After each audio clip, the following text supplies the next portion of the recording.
Maddie, Yay! Maggie, Hello. how you guys doing? Good, Fantastic. man. Good. It's good to be here. Yeah, I'm happy to have you guys because this is a long time coming.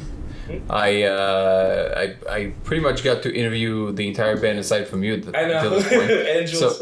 And Jules, yeah. So I'm happy I get to do this right before I go on my journey. Your adventures. And I'm glad that your wonderful, lovely partner joined us. So I'm expecting a very fun conversation. I thought that we were going to start with like a little bit of an introduction. Mm-hmm. I want you to tell us a little bit about yourself. You're a musician, and I don't want to misrepresent that part of you because you're a very eclectic musician. You can do a lot of things. So I want to present that part of you, and then,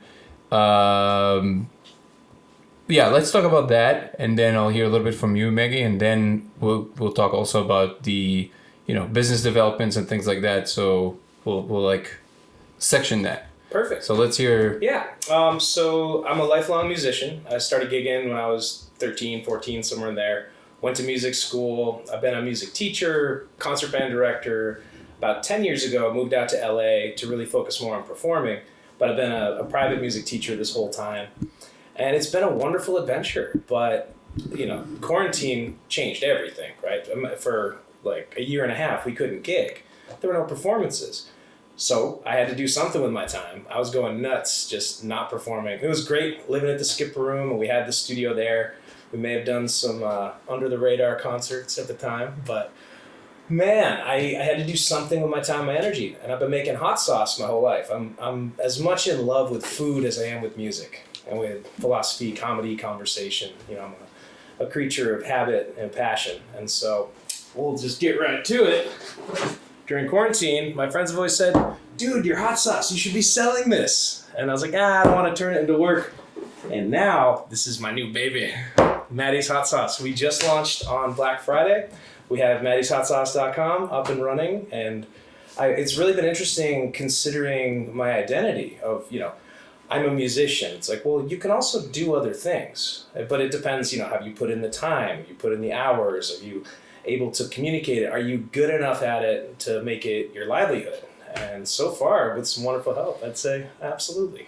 Well, that looks fantastic. First of all, I want to say this is not a paid advertisement, so everything I'm saying is very real.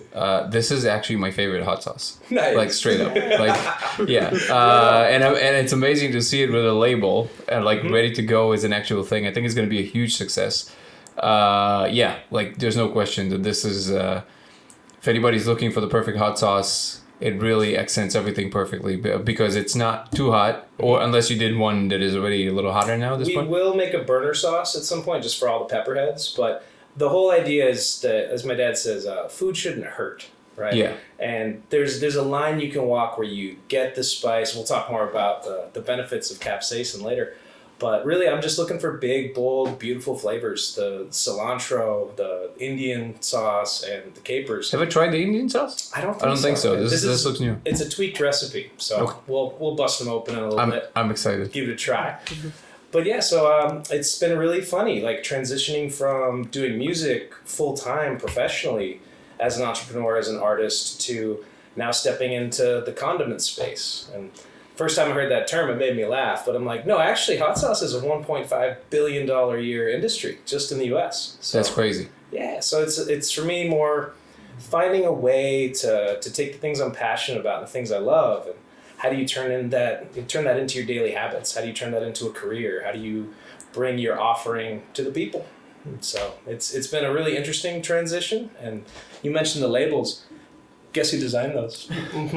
I got an inside gal. Well, let's hear from you then, Maggie, because entrepreneurship is pretty much, it's your ballpark, right? Yeah. So I've been an entrepreneur now for 2 years. I previously worked in advertising, marketing, event planning. I've grew up in Pennsylvania, went to Florida, lived in Mississippi, was the director of marketing at a casino there. Went back to Florida. Wait, Mississippi has casinos? Yeah. Really? Yeah. Apparently. And that's legal there? Uh-huh. Yeah. That's great. Is it like on Indian, Native American land, or No. No, Really? it's the only thing is that they had to be 50% of the gaming floor has to be over the river. So it has to be on the Mississippi River.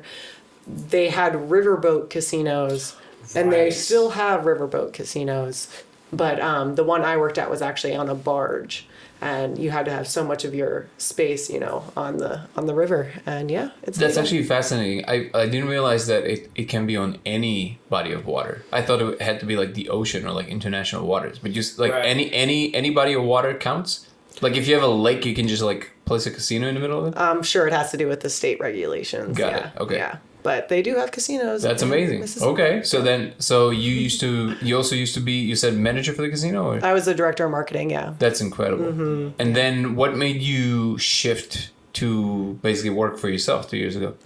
Well, from there, I worked a couple different places in advertising and whatnot. But actually, back in 2014, I got my life coaching certification before the casino gig. And I always knew I wanted to help people. I just really didn't know how. And in 2020, took a lot of us through a whirlwind. And in 2019, I had hired my first life coach. And I was like, this is what I'm meant to be doing.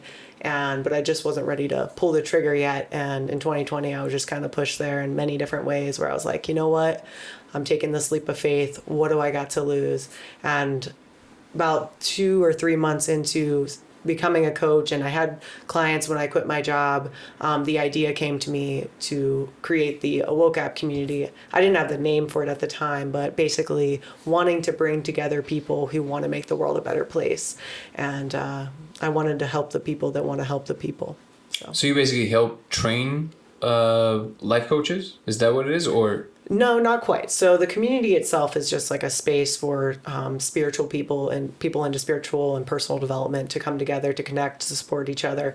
And then we also help spiritual entrepreneurs. So whether you're a coach or, a tarot card reader or a Reiki master, whatever you are, to really help you get your business going and take that leap of faith for yourself with support. Yeah. And your experience in marketing probably came really in handy here. Yeah. Right now we're really focusing on like helping people with their social media presence. So the annoying question, how did you guys meet? Well, One of my gigs. Yeah.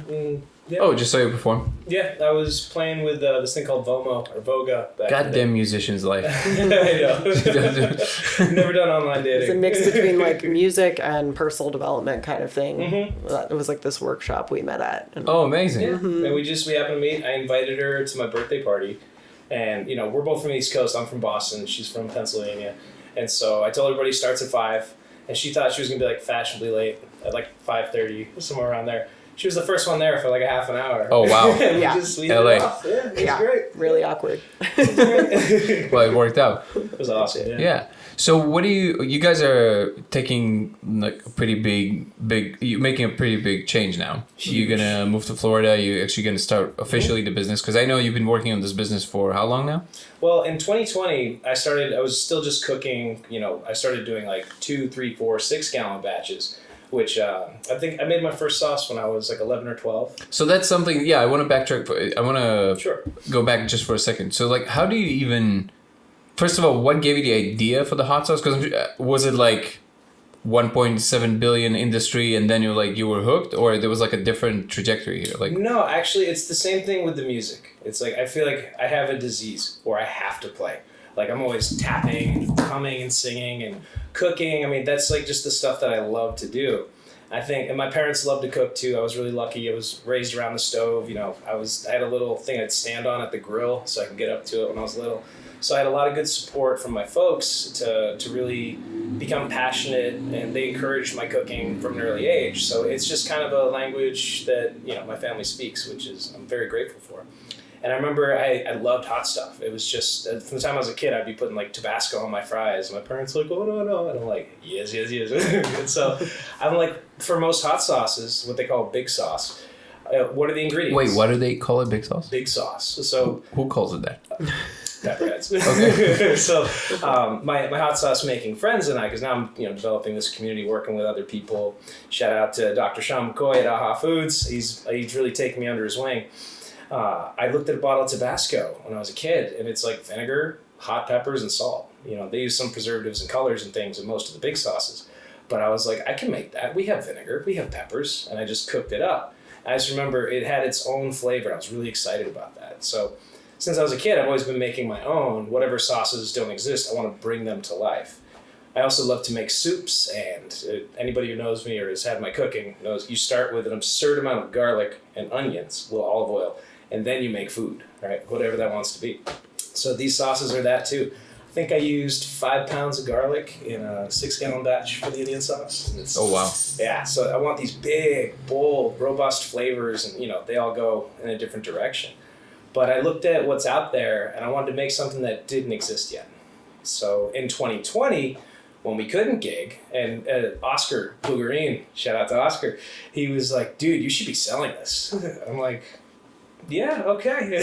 So he's not wrong. Yeah, so I started going to wholesalers instead of retailers, and then the sound guy from my church, Dale, gave me a card to the Chef's Depot so I can get like real wholesale ingredients. And then I must have made 100 batches in 2020. I was just constantly cooking.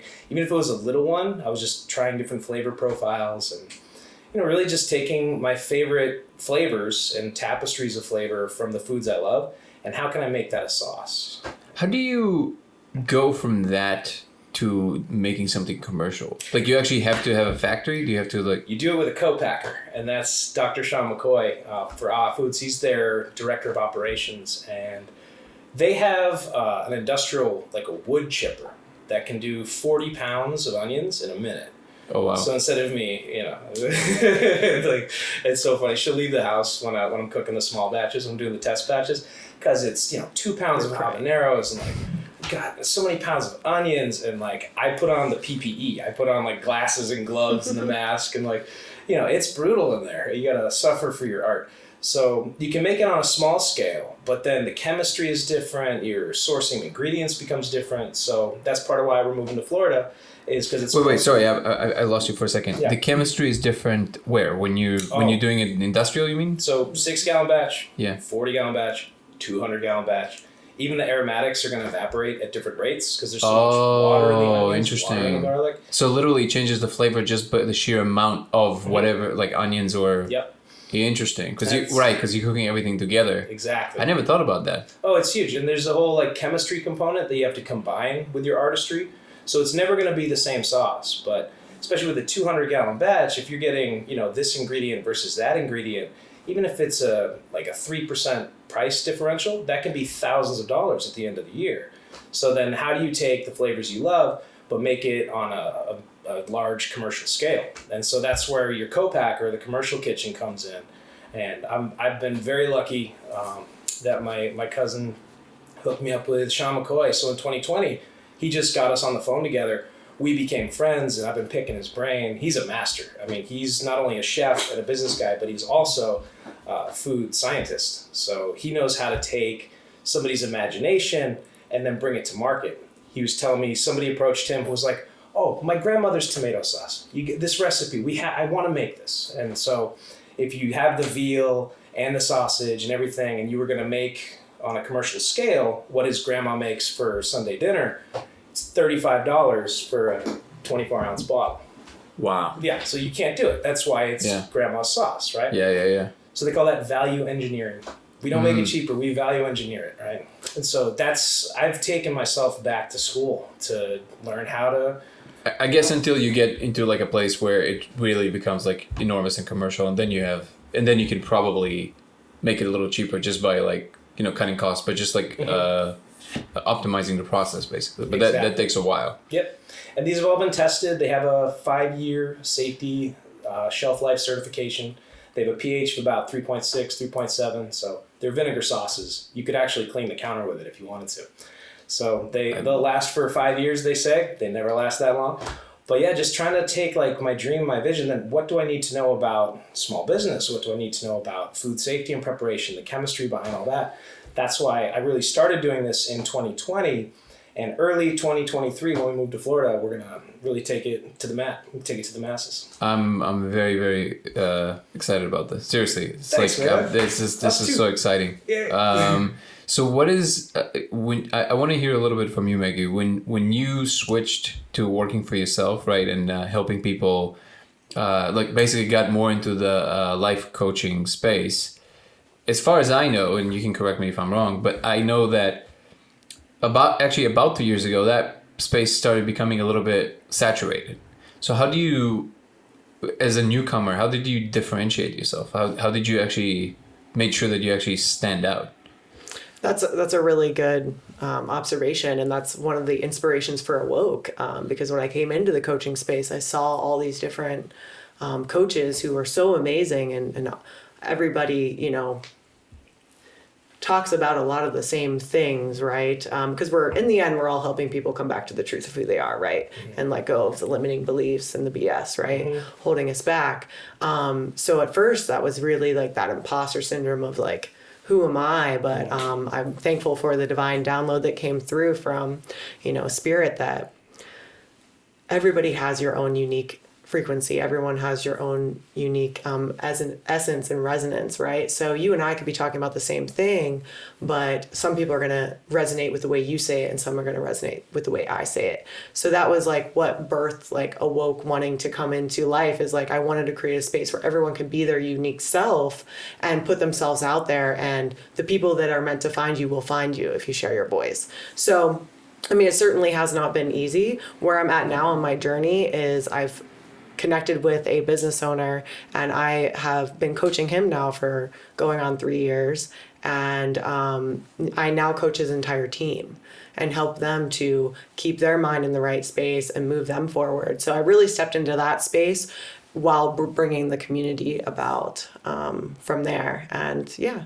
So do you see the community, basically any person who looking for self-improvement and has some openness to kind of like the spiritual dimension or the things that we talk about, I guess in the new, maybe not new age, because it definitely has its own connotation, but the actual new age that is upon us, like the thing that is actually coming, where it seems to have like this new flavor. It seems to have this thing where we kind of all understand that something is happening, and even if people that are pretty secular, even people like that, you can hear them like, yes, like I feel something is like new here. Something is new here. It's interesting to see that, even like sharing, my Instagram, TikTok posts on Facebook, right? And you get like the older generation who resonate with that, and just shocking, like that you wouldn't expect it, but people. You mean like really even boomers, or? Oh yeah. Really? Yeah, my dad even shared my post before, which really that sounds like something that a father would do, but not my dad. And okay, is your dad like more like I guess religious, or like? No, just really old school mindset. Yeah.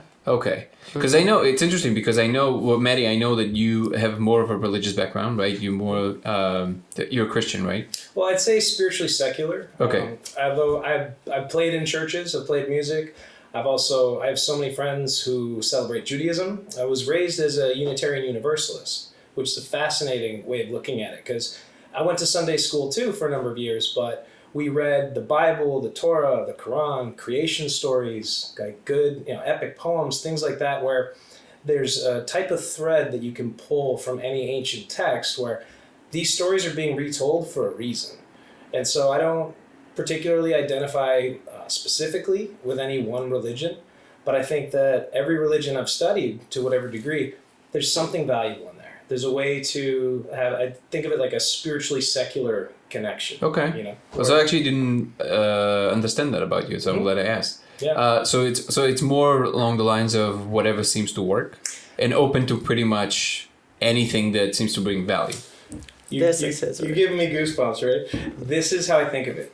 Nobody really knows why we're here, right? And anybody who says that they have the way, I'll smile and nod politely and run the other way. Because if you think that your belief system is the only way of doing things, you're ignoring the other, billions of people that have something that worked for them. So it's two things. It's that nobody really knows, but also there is something. When we're asleep, our hearts beat in our chest. You're breathing at night. I didn't do that. Did you do that? Yeah.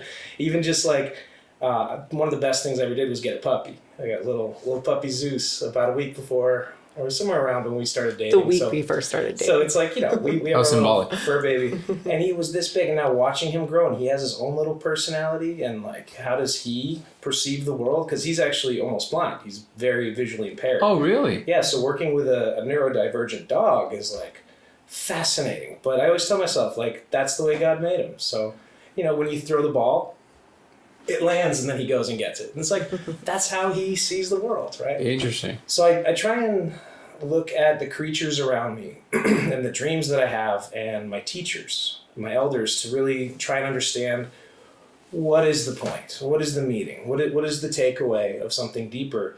Where, hey, if you go to church on Sunday or Saturday or Friday, whatever you're into, and you want to take some time to celebrate, like just like when we have a meal, we say a little blessing. Mm-hmm. And your niece is the one that came up with it. Not my niece, my friend's daughter, yes. Your friend's daughter, yes. Yeah. So shout out to Rachel. To Rachel, thank you for the food. Thank you for the love. May we always have food and love to share. Incredible. Right. She came up with it when she was like 6. Yeah. It's unbelievable. Yeah. So that's our family prayer now, right? And it's like, it's so nice to kind of look at things from a perspective of not knowing, but then celebrating the good and really trying to lean into the habits and the rituals that make you feel closer to the source, to whatever that is. Yeah. And the one thing that always boggled my mind when I was growing up is, and this is something that I guess I could only articulate much later in life, but it was always clear to me that whatever the answer may be, or the set of propositions that might lead to the answer, can never be in the form of a specific story, because whatever the truth is, it must be available to anybody, even if they never heard the story, right? Whatever the truth is, the truth must somehow be embedded in what reality is doing, and that's available to every single thing in reality. And if you have an experience that the key can't possibly be, I understand the specific details about what happened to a certain person at a certain time. It must be something about how you comport yourself in the world. Right. And this is something that, again, I guess I couldn't articulate this when I was a kid, but that sentiment was always obvious to me, which there's no way that it's just like this. I'm just saying it as an addition to what you said about if somebody thinks they have the way, because that the way is based on one story that they heard somewhere. Right. But it can't possibly be. You can't possibly believe that that's the thing, that the only way up there, basically. Yeah. And everybody's experience is different. I love the way she phrases it, we're all our own frequency. So how can any one person have the one-size-fits-all remedy for your connection to the divine when each one of us is incredibly different? And life changes, and technology changes, and our ability to communicate and express and to study. I mean, I love the fact that we're living in the age of the internet, which I think kind of ties into like the greater awakening that we were talking about before, where everybody's an expert now. We have the compendium of human knowledge in our pocket. So it's like, what was that thing again? Oh yeah, boom. Of course, the other danger is then what's your source, right? And then, misinformation, disinformation, fake news, blah, blah, blah. So I think as long as you're thinking critically about whatever information comes in, you're going to be much more better equipped, especially if you go in with a gentle perspective of just not knowing. Being ambivalent about some kind of higher, greater truth will allow you to have a more gentle experience and celebrate the people around you, as opposed to when you become exclusive, when you're keeping people away. This is the only way. We went to one of our local churches, and the whole sermon that the guy was giving was for those who preach false truths, because we have the truth. And they said, and if anybody doesn't believe it, we should have stood up right then and been like, bye. But they were talking about getting closer to a divine truth while also spouting this toxic dogma that their way is the only way. Yeah. And then you extrapolate that, you get the Crusades, Yeah. And it's that I think religion is probably the only thing more damaging to human history than nationalism. Yeah. Because you're dividing and conquering, and you're saying that I have the way. Then people start picking up weapons, and I'm like, I don't know, but I'm curious. Yeah. I'd love to know. I agree. I think false certainty is really the most dangerous thing. It's okay to think that you understand something is a heuristic, but it's not okay to think that somehow you nailed it down to the T. Right. because then you close yourself to actually learn something new, and everything is developing all the time. And that creates a power dynamic, which leads to oppression. Yep. Have you ever read Good Omens or seen Good Omens on Amazon? Somebody told me about this. It's so good. The running theme is the ineffable plan. It's about an angel and a demon who are friends from the beginning of time, and it goes all the way up through Armageddon, and it's hilarious. It's so well done. Sounds spot on. It's so good, and they keep talking about the ineffable plan, the plan that's not able to be known.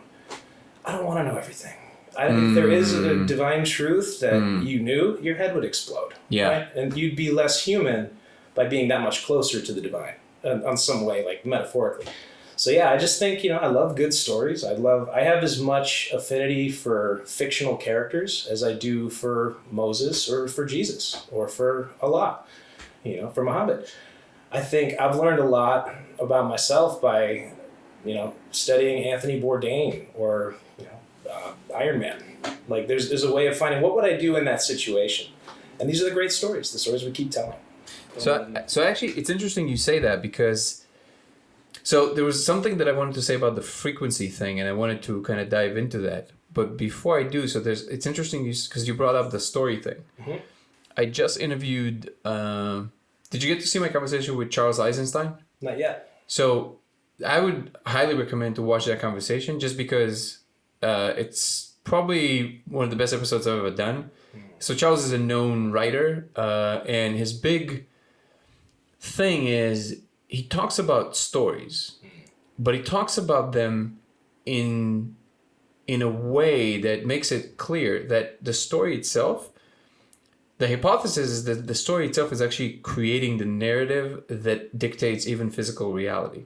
Say that one more time. So the hypothesis is that the stories we're telling collectively, so like stories, they're almost like they have like frequency, they have a certain energy. Mm-hmm. And it's not even in the specific semantics, like it's not even in the words, but the way that those words are arranged and the way they're expressed, like the way that people tell them. Mm-hmm. So it's almost like, those old piano, like those pianos that can kind of play themselves when you put like a card. Yeah. What is it called? Player piano. Player piano. Mm-hmm. So the story in this metaphor is the sheet that you put inside the piano, and it plays you a certain way.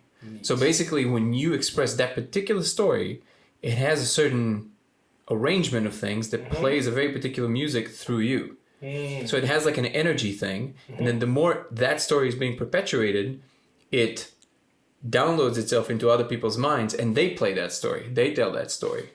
And then that actually creates everything, because the types of story you're telling creates a certain resonance in the body, a certain frequency, which then also makes you do certain things. Mm-hmm. It makes you live your life a certain way. Mm-hmm. It makes you build certain things and not build other things. Right. Are you building hydrogen bombs, or are you building eco-villages? It depends on the types of stories, the types of cards you're actually telling. Yeah. So he talks about it so he's a brilliant guy, and it really was a fascinating conversation. I learned like tremendous amounts.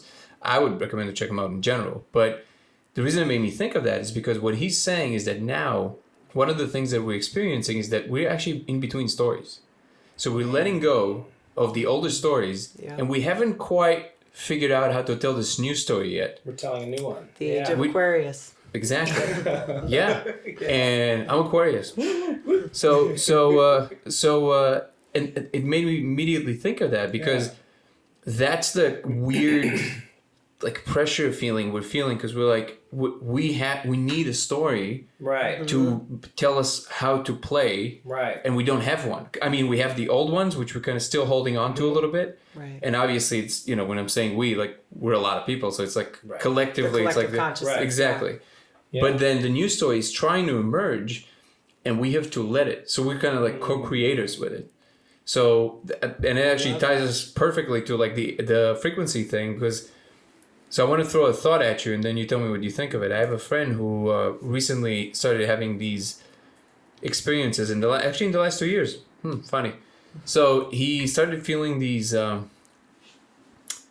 like, he calls them tugs, but they're not audible, he's saying, but they're almost audible. Like it's almost like somebody's telling him where he needs to be and what to say. And at first he was concerned, like he thought it was like a weird, mild schizophrenia or something. Am I losing my mind? Yeah. And then he's like, let me try this. And then he started following that. And he said, every single time I followed it, something incredible happened. Like in my life, for me, for my children, for my wife, something happened. And he kept on following it.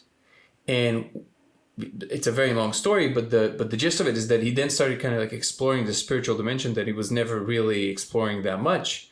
And he went and studied theta healing and all kinds of things, and he started developing it for himself. And now he's saying it's not even a maybe for me. Like, I understand fully that all of this is like happening from this like higher space. And I see that we are actually never coming up with any kind of solutions for anything. What we are is that we vibrate at a certain frequency. And if you can vibrate on a higher frequency, the set of solutions that will be available for you is of that higher frequency. So it just becomes apparent to you. It's just like, it becomes as apparent as how do I tie my shoes. Right. But if you don't resonate at that frequency, you can't see that. So you don't know what to do here. And that's why you get, you know, all the negative things. Like, you become fearful, and then you try to like cheat people, and you try and do that because you can't see better solutions. That scarcity mindset. Exactly. Like less close to like the we all one kind of thing, right? So that's and I try to kind of like look at that as much as I possibly could since he told me that. And I have to say, like, it actually is it seems to be a much more accurate picture to me than the let me think of a thing. Instead of like putting all this effort into like trying to do a thing, how about you just take care of your state of being? And if you get to this, all of a sudden you just know what to do. So I would assume this is something that resonates with you. Yeah, absolutely. It's very aligned with like Abraham Hicks or Bashar, Law of Attraction. And talking about like the storytelling kind of ties back into this as well. You were talking about it on a very, you know, huge macro level. Well, down to the micro level, I remember when Matty told me that the latest Spider-Man, this guy was convincing himself from a small like whoever that actor is. Tom Holland, right? Okay. I think I've seen him talk about that. Go ahead. So I'm paraphrasing from what at the audition, he already had the outfit. And for the time he was a little kid, like, he's like, I'm going to be Spider-Man. I'm Spider-Man. So he's been telling him this. And even when he played in other films, when they were off set, he would have his Spider-Man outfit on. So he was really embodying the story that he was Spider-Man and vibrating at that frequency. Long and behold, he becomes Spider-Man, right? So I think that has a lot to do with it. Yeah, what vibration are you holding inside? And a lot of these teachings are around, you know, taking care of your inner world, right? And processing the frequencies maybe that we're still hanging on to of like self-doubt, you know, unworthiness, shame, guilt, fears in general, that are really keeping us from vibrating at the level of who we know that we can be, who we can feel that we can be, higher self. Right? Your higher self, the embodiment of the version of you that you can really see, your highest ideal, I guess. Yeah, no, absolutely. I got a thread on this because I know just what you guys what you're getting on about. It's, I think, two things. It's identity and it's nutrition. So by identity, it was so funny when, you know, I think I gigged like 12 times this year so far, as opposed to just having that be my bread and butter. And one of your friends came over for dinner and she was like, oh, so what do you do? And I was like, I'm an entrepreneur.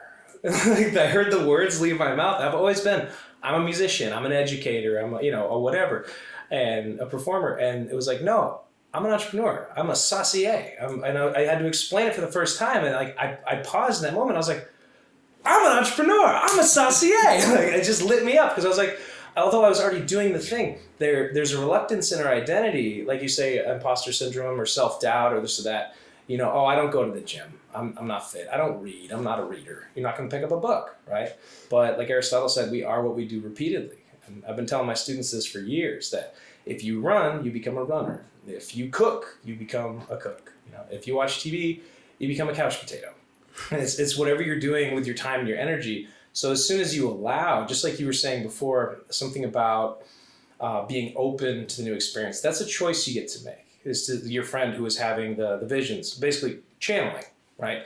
And thinking that it's not, I'm doing this thing, but I am the role in the piano, that you're allowing the universe to flow through you, the muse, God, what the divine, whatever you want to call that, whatever that is to you. And it's different for all of us, but to say in my identity, I'm open to these new things. And then, oh, look, something for my wife, my child, my whatever, for your career.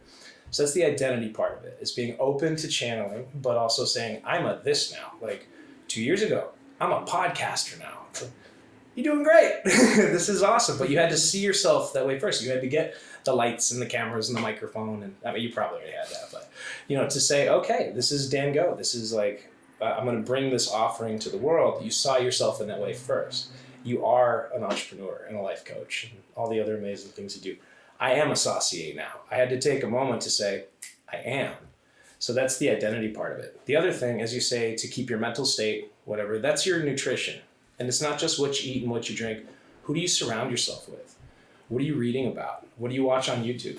Is it just fail videos? Or are you like learning about, finances for an LLC? It's like there's different ways of surrounding yourself with the good stuff so that then it just flows out. I think you mentioned before a restaurant where you don't really go to that kind of place. You see the sign, it's invisible to you, right?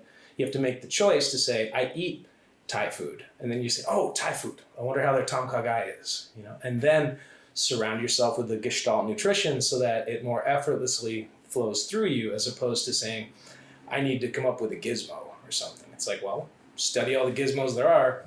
That's your sprocket. Yeah. There's the activated self, which is what we do, I guess. And then the little scripts that are available, those are the ones that we pick from. And it's funny how you said that the second the script kicked in, like the new story, you're like, oh my God, I am that. Mm-hmm. And if what you do and the script match, you're like, that's incredible. That's and then alignment.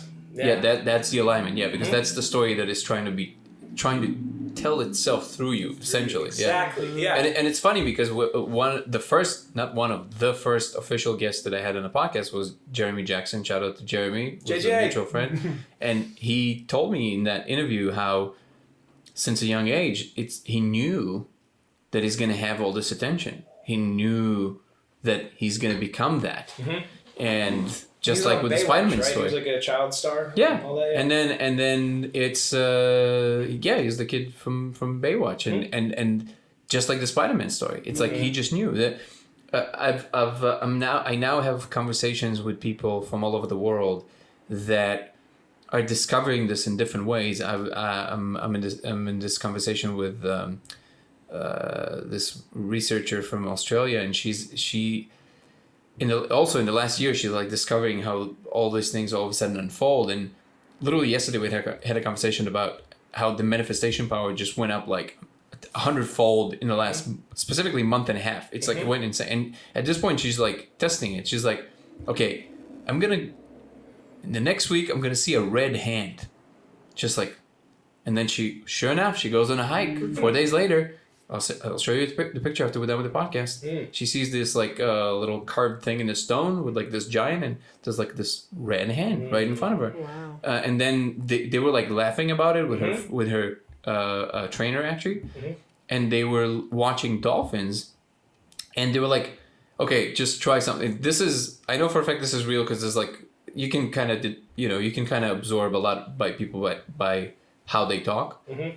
She's definitely not like the hyperbolic type. So I tend to basically take everything she's saying on face value.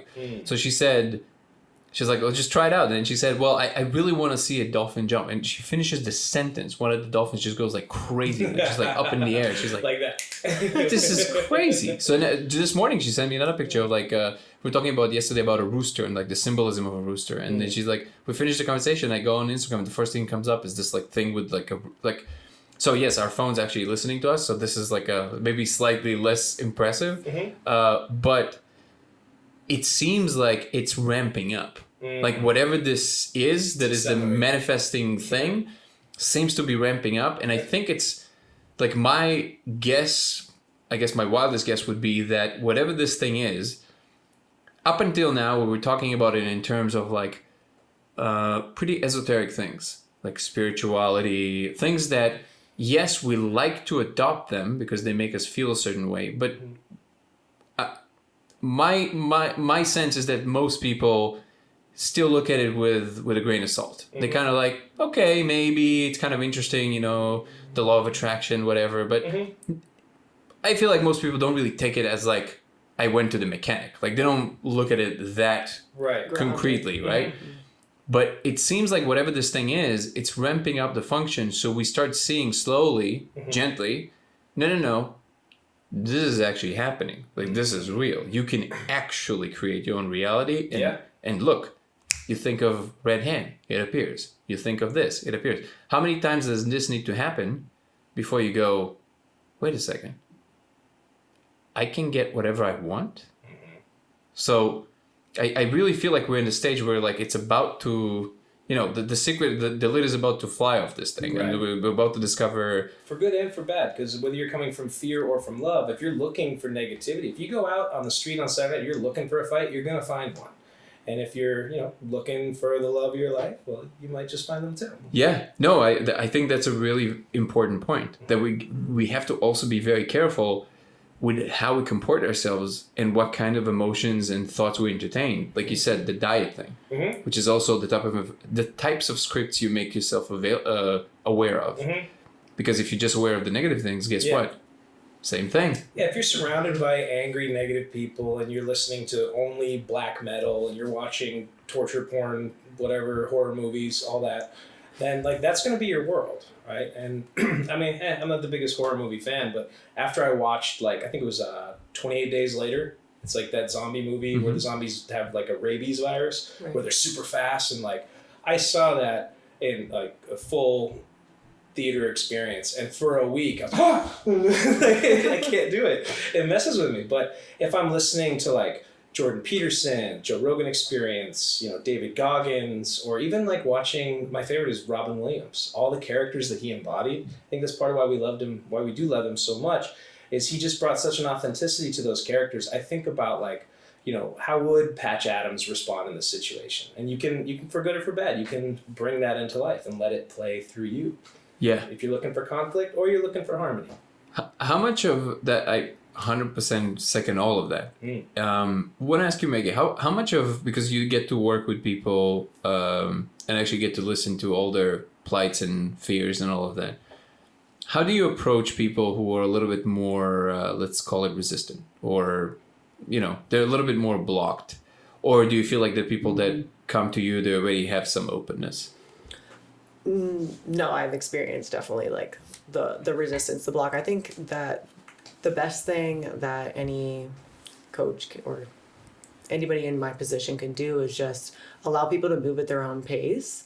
And the biggest thing I can help my clients with is help them to see a higher perspective, to see a different perspective. So if you're looking at your life from a shit perspective, it's like, what can we be grateful for? What can we learn from this, right? And a lot of it is that, daily habits and helping them to start to instill like exercise, if we can get them to meditate or journal or just start to become self-aware of what's happening within and stop blaming the outside world and start taking responsibility, So I think that the biggest part with anybody who's resistant to being open to personal development, it's just helping them at their own pace, because you don't want to throw the whole book at them, because then that's not good. Well, it's not going to stick. They're just going to resist it. Yeah. Right. As strong as you throw it. Right. Yeah. You meet them where they're at and you help them up at their own pace. Right. So it's not, forcing them like, I need to know your childhood trauma that happened to you, to get right to the root right away. Someone may not be ready to talk about that yet. Right. So it's approaching it at their own pace, I think, is important. I feel like the whole thing is really around meaning. So it's like, what is the thing that gives you this sense of meaning? Which is this word is very loaded because it means a lot of things to different people. Mm-hmm. But I feel like meaning, like if we really look, I think we all understand what that means. It's almost like it is the thing that gives substance to your experience. So like the reason psychedelics have such an effect is because they make things very meaningful. Mm-hmm. Like you look at a color, you listen to music, it becomes more. It becomes more meaningful. It has more of the life component in it. Mm-hmm. And I feel like the one thing that seems to be the common denominator between all of these, both how you better yourself and how you become better at things, is how much meaning can you see and instill in your craft, in the things that you make, and how much meaning it actually perpetuates. So is your art actually meaningful, or is it self-congratulating, or it's kind of like all about you kind of thing, right? How much is it for the people that you make? Something you mentioned off camera about you that I would love if you talk about that. So like you said that sometimes you feel that his religion is the sauce of making it, right? And this is something, so I would assume like I can kind of see the whole picture, and I would love if you expand on that. But yes, it's like it gives you a sense of not just making something for others, but also making something that you know is meaningful. Like it actually enriches people's experience with food. And food is such a giant component of the people gathering together, the family life. Mm-hmm. This is everything that we care about at least twice a day. And your biological fuel. Like, what are you made out of? You can tell if somebody has a good diet or not just by the way their eyes look, you know? Yeah. You know, especially when it comes to things like alcohol and sugar or nicotine, you know, like the stuff that, feels real good. And you get that short-term bang reward. You're actually poisoning yourself over the long term. And that's actually what I have on the side here, the little thank you letter. It says, "For the tables I'll never see, that life will know more flavor." Wow. It was in 2020, and I was talking with Dr. McCoy, and that I spent like probably 8-10 hours that day on and off just studying like manufacturing. I was falling asleep meditating on how many people are actually going to get this sauce, like when this goes well. That night, I had a dream. And in my dream, everything was sort of translucent, and it was just this shipping line where the bottles are going out and it's going into the trucks. And I sort of had a bird's eye view of the world, and I watched like this product just going out to everybody. I'm like, how many people, when you record an album, are going to listen to it? And you'll never meet them. How many people are going to have this on their Sunday eggs or, you know, whatever? It's for the tables that I'll never see, that life will know more flavor. So I think, you know, in a way, I think you're right. This is sort of my religion. I'd say it's at least my spiritual practice, that whether I'm writing a song, covering somebody else's song that's meaningful, because what this ties into, I think, which is really interesting for me, is that especially as an artist or as some type of creative, you might have your initial intention, right? And as you mentioned, it can come from your ego, or it can come from a more creatively philanthropic place where I'm creating this for my listener, whoever that may be. Once you create that offering, it'll mean whatever your audience member wants it to. Like for me, my favorite song to play, the one I close my solo shows with, is Leonard Cohen's Hallelujah. I have a family member who buried a beloved pet and played that song when they buried their horse, and she can't listen to the song. I started playing it and she started crying. She's like, "Don't play that song near me." I was like, wow. Because for me, this is, everybody can sing the chorus. There's one word, right? Mm-hmm. But Cohen wrote that, and then Buckley covered it. Now everybody has. And Tim mentioned, and me, it's like our favorite one to end the night with. But it means different things to different people. So it's almost like that piano player role that got put in there. Okay, well, what does that frequency mean to this person or that person? It can mean something healing and wonderful, or it can be terribly painful or uninteresting. It can be everything in between. Because what makes a song sad, right? Take Bach, most people would say the Prelude in C is peaceful, and the Ave Maria goes over it. A lot of people hear that and they think it's like a wonderful spiritual thing. Who knows? Maybe Bach played it differently because it was only written. Who knows? Like for him, it might have been something different. That's not the strongest example, but I think as soon as you create your offering and you put it out there, it's going to mean whatever your audience member wants it to. I feel, well, I agree with that almost entirely. I just feel like, obviously there are like, again, I'm so far from being a musician that I feel very inadequate of commenting on this, but I do feel like, aren't there like notes that are even called like sadder notes, or like they're a little bit more like melancholic? Right. Well, I mean, and that's the funny thing, is it can mean different things to different people. If you're talking about programmaticism, so if you're programming a certain emotional connotation into a piece of music, part of that's repetition. Like every action movie tends to be an odd meter. 1, 2, 3, 4, 5, 1, 2, 3, 4, 5, 1, 2, 3, 4, 5. It's like an action scene because there's something disorienting about the odd meter that makes us feel like, ooh, action time. But some of that is repetition, but I don't think there's really any inherent emotional quality for any note or for any flavor.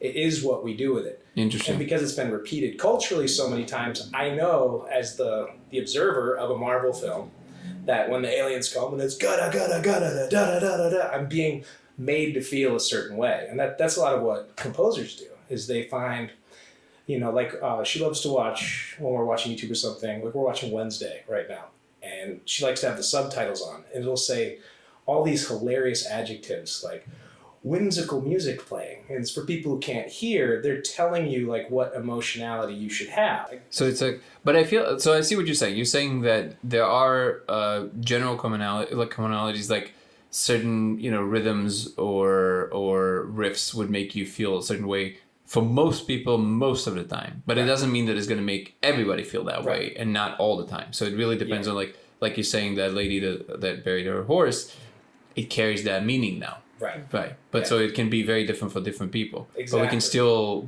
understand like general patterns that work most of the time for certain things. Right. I feel like with flavor, it's a very similar thing. Like some flavors will make you more excited. Some flavors will make you, I don't know, more introspective. I don't know. But comfort food.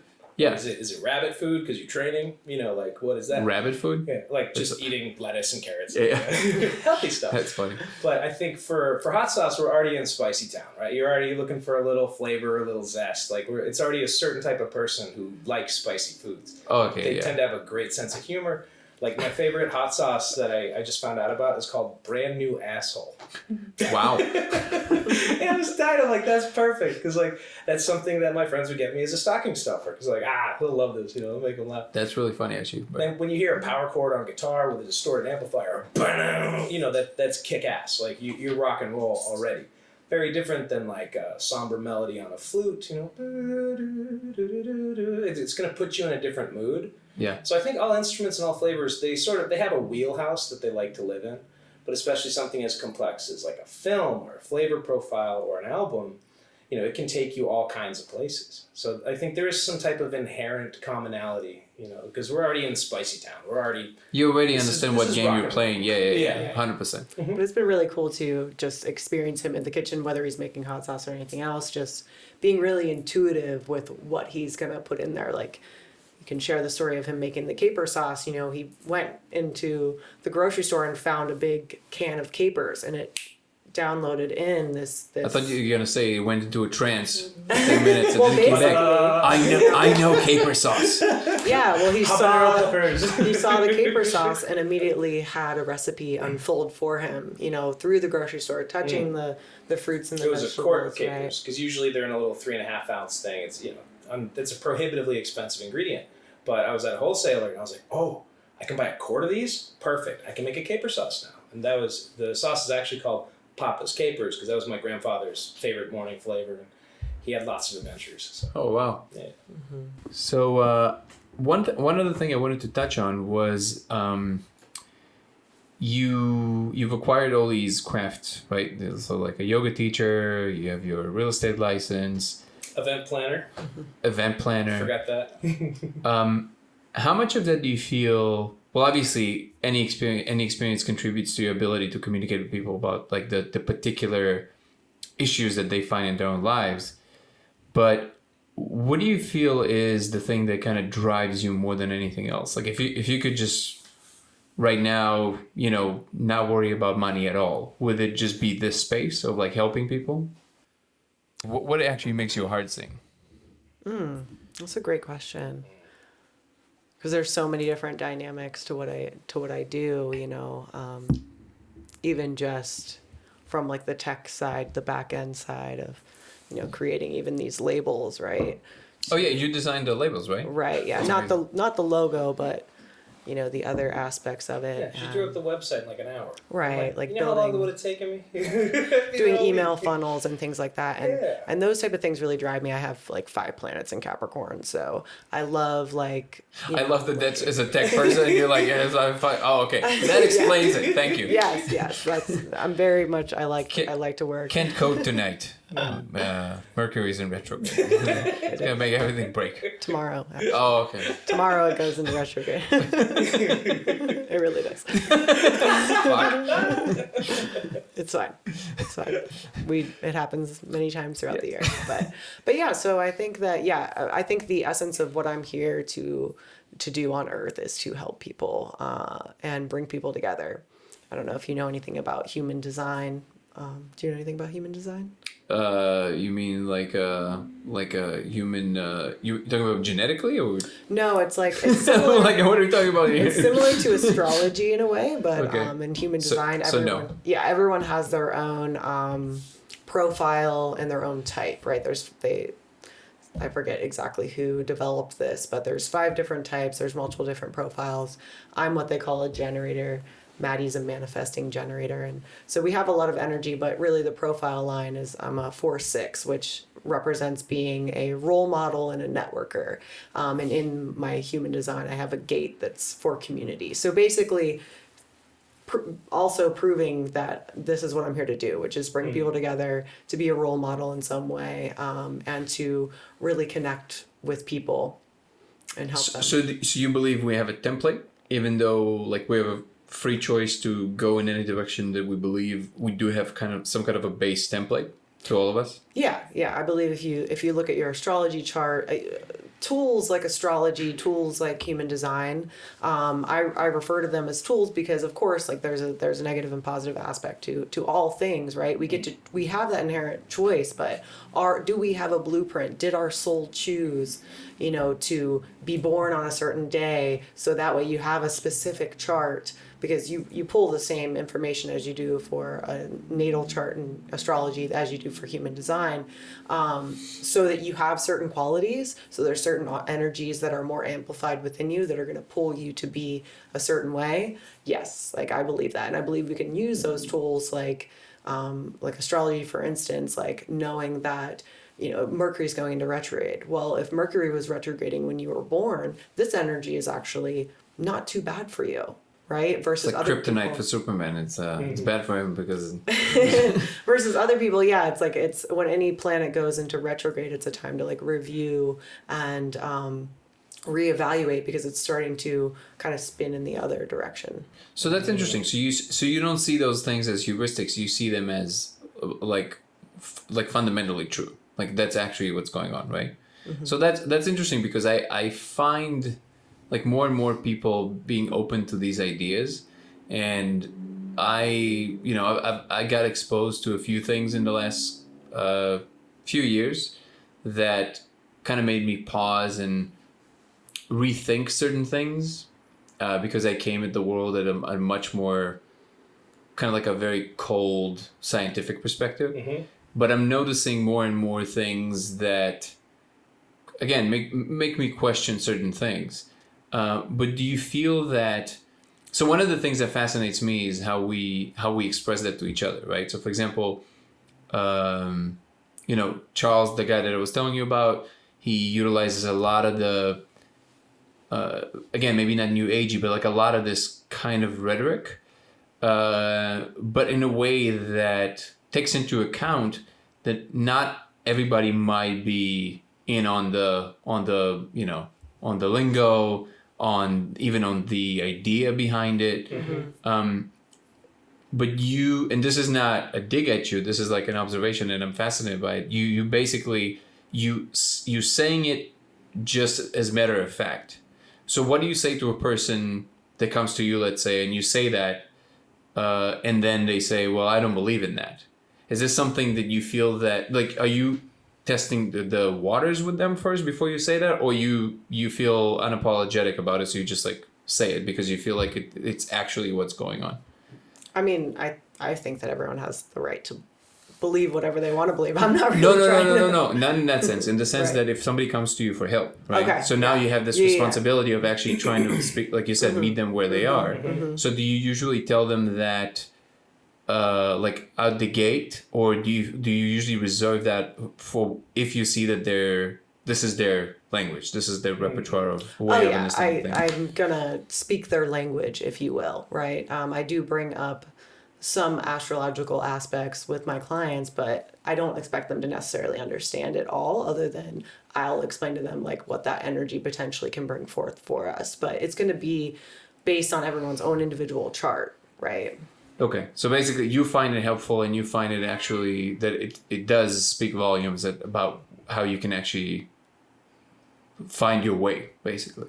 Right. This is a good map for you. Right, yeah. Like, for instance, Mars has been retrograding for the last few weeks, probably a month now. So what does that mean, by the way? Can you explain that to me? So Mars is a planet of like aggression and war, and it's very much your divine masculine. So when it's retrograding, like, this can cause more arguments, more fights, the anger within you that is unresolved to come out and be expressed. So, you know, people may have been experiencing a bit more bickering or anger or, just conflict.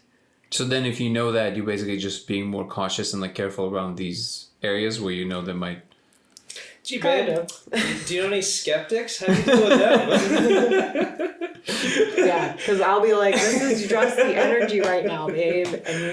And I don't care. But I feel like we always have the personal responsibility, even around these things. So it's kind of like... Sorry, what did you about this? Of course, yeah. Well, for me, it's like, I think the impasse here is you were talking about determinism versus free will, right? So are we are what we are, and there's the ineffable plan, and we're just like a little car on a track moving along, everything's predetermined, you know?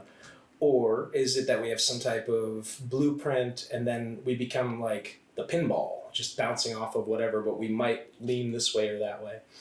Also, I think in terms of critical thinking, it's really important that we don't just believe in any belief system just for the simple sake that it exists, right? That's the same dogmatic oppression. I don't consider astrology a belief system. Well, it's like you say, it's a tool. Right. You know, and I'm with you, but I'm saying for any religion or, you know, whatever, a Sharia law, or, you know, if you're an Orthodox Jew, or, you know, there's different rules from different systems. So any way that you can approach life, I like to look at it the same way you do, is it's like, these are the tools in the toolkit. What do I find that's meaningful or valuable? And the first person to change my mind on that, because, you know, the woo-woo in California can be a little out of control. People, you know, butthole sunning and all that. Like, careful what you believe in. Actually, Brenna, shout out to Brenna, BB. She was the first one to, because I was saying, like, really, do you think that these celestial objects have that much of a pull on our personal choices? And she's like, okay, so, you know the moon? I'm like, yeah. She goes, pulls the tides, right? I'm like, oh, there I have some evidence. I can say, okay. Well, actually, that's actually natural. But really? Yeah. Tell me. Well, because the moon is not actually pulling the tides. And this is, by the way, I love Brenna. This is like, and I know this argument, it's only in the spirit of keeping things like honest. So the moon is basically creating an accumulation on, so if the moon is pulling from here, right? What it is doing, it has a little bit of a pull, and then all the oceans from the sides, the little bit of water here are pushing this way. So now they make the entire thing here bulge. So it's actually squeezing it out. Right, the oblate spheroid that Earth is. Right, but it's not actually, it's not functionally pulling the water out. And that's because otherwise, if we were doing that, then the water in the glass would also be bulging. Right. So it's because of the volume of the oceans, which is actually squeezing it out. So in that sense, the reason it matters, and it's not like a little, just like, you know, trying to like poke at the thing. I'm with you, yeah. The reason that it matters is because the amount of water in your body is equivalent for all intents and purposes for the amount of water in the glass. Maybe a little bit more, but not that much more. Right. So it's not actually being pulled by the moon to the extent that it matters. Right. And neither does, like, for example, there's I heard recently also from that kind of thinking about neutrinos. And they're like, there's the sun produces so many neutrinos that it goes to your body. Well, yes, it goes through your body. Right. It has zero interaction with your body. Radiation. That's exactly what neutrinos are. Exactly. They don't interact with physical matter almost at all. Right. But all of that being said, and I'm actually saying this to be fair, because like I said, in the last few years, I've experienced some things and I've seen some things, very concrete things, where I'm like, wait a second, what's going on here? But that actually made me even, it created even a deeper drive to be more rigorous. Because now I understand there's something here that I don't understand. Right. So now we really have to understand the mechanism, because we don't want to, you know, mess it up even more. And yes, everybody are entitled to their, again, opinions on this. But like, you know, the old phrase goes, nobody's entitled to their facts. So there are facts even in that space. So either the stars, celestial bodies are doing something. And if so, exactly how that happened. So let's say I take on board the proposition and I say, okay, I see that there's this correlation happening. Now let's Now let's get together, talk about it honestly, and say, what is the mechanism by which it's doing that? Because most of spiritual people, at least from my experience, they don't want to talk about that part. Mm-hmm. They just want it to be true, and that's the thing that can make it into a belief system versus understanding the mechanisms behind it. So I'm kind of fall like in between that, which is like it's very important to question it, but understand the real mechanism, but be open-minded, because it is also absolutely true to say that there's the other problem of people who just decide to not look at any of this stuff outright, which, you know, I can kind of understand because of like all the stuff that is being used to manipulate people. But you can't be doing real science if you're closing yourself off to a potential real understanding of something, just because for a century you have this script of science that tells you these things are impossible. Okay, well, you're a new scientist now. You should be open to whatever in fact is true, not what you learned and heard from somebody else. Yes, and everything you said, completely agree. Actually, I did know that about the Earth actually changing, but for proof of concept, the gravity of the moon is affecting something here on Earth. These celestial bodies have an impact on each other. So then that got me thinking. But everything you just said and the way that you clearly explained it, notice the listening going on here, that's exactly my point, is to talk about thinking critically about new information. Understanding that, you know, what a lot of people call science is statistical or stereotypical bias.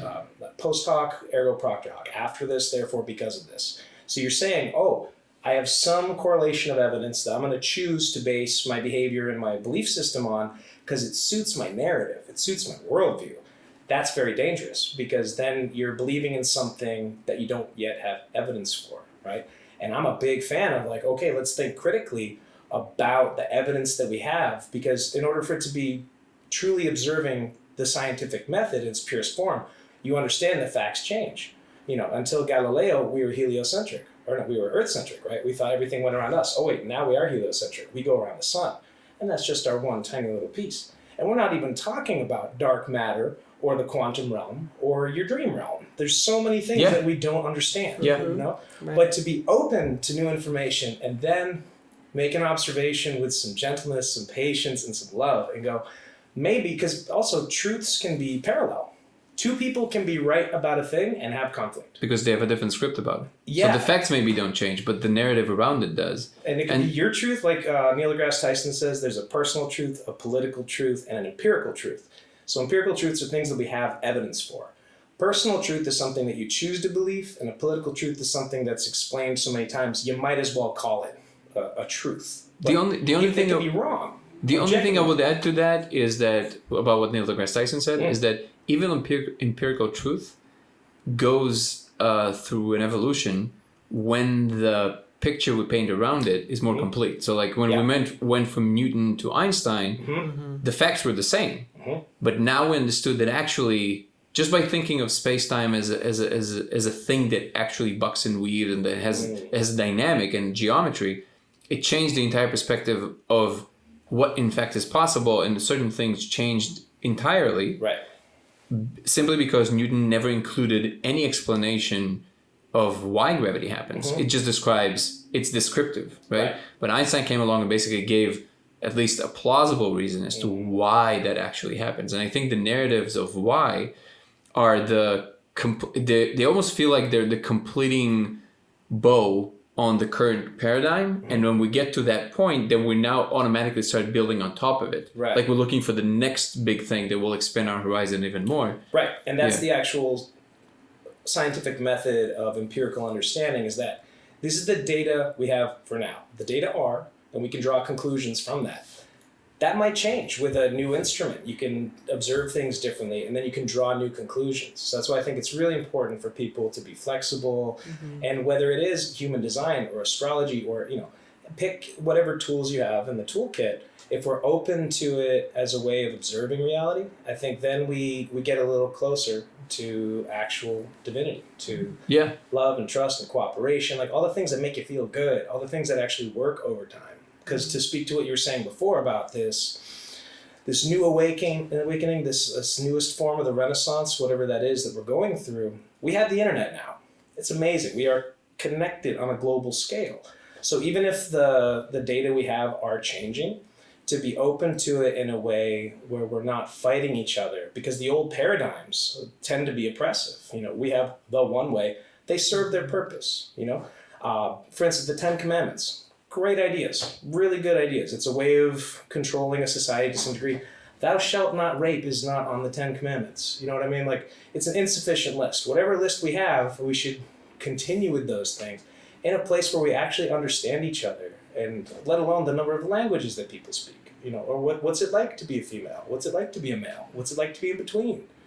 It gets really complex really quick. So I think you nailed it on the head. I think that how we treat each other while we're trying to figure it out is as important, if not more important, than the thing we're trying to figure out. Because in the end of the day, you're always going to have this progression of understanding. It's just the nature of what information is doing in our brains.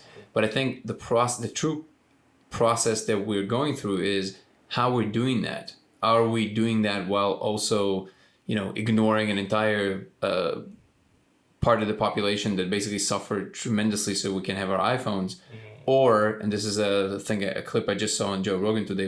I don't know who the guy was, but he was talking about how CEOs have this responsibility of actually going down there and actually seeing that, so they will have the human response. Right. And go, okay, yes, I will have to pay more money, but this needs to stop. Like, I can actually do something about this. Right. And this is not that hard to do. What was and it, cobalt?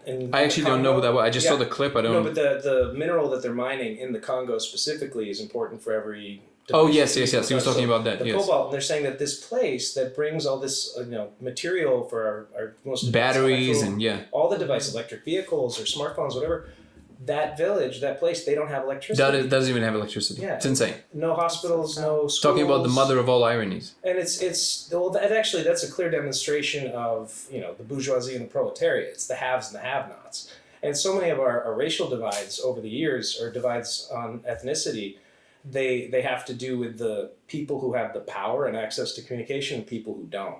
And further divisions can be made about how much melanin you have, or your gender, or whatever the assigned sex is at birth, however people want to look at that.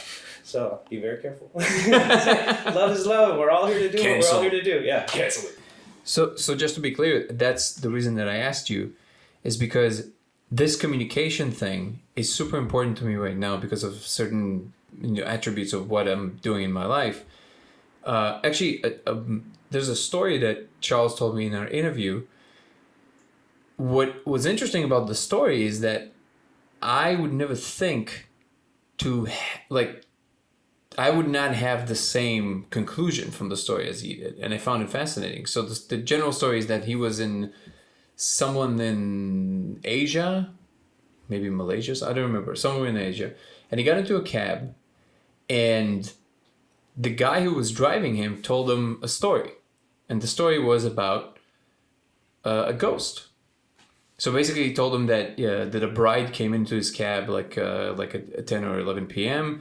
She asked him to drive her to this place. He drove her to this place. And when they got to the general vicinity of the address, he couldn't find that exact number. He would skip that number. And then he looked back to ask her about it, and she wasn't there. What struck Charles about this is that how matter of fact he was talking about it. And then and what struck me was Charles's response to that, because I wouldn't have the same response. And he said, I had a choice. Either I'm going to look at it through this colonial lens in which I'm, as the Western man, thinking, why are you talking about this in such matter-of-fact terms? Like, you clearly don't understand reality as well as I do.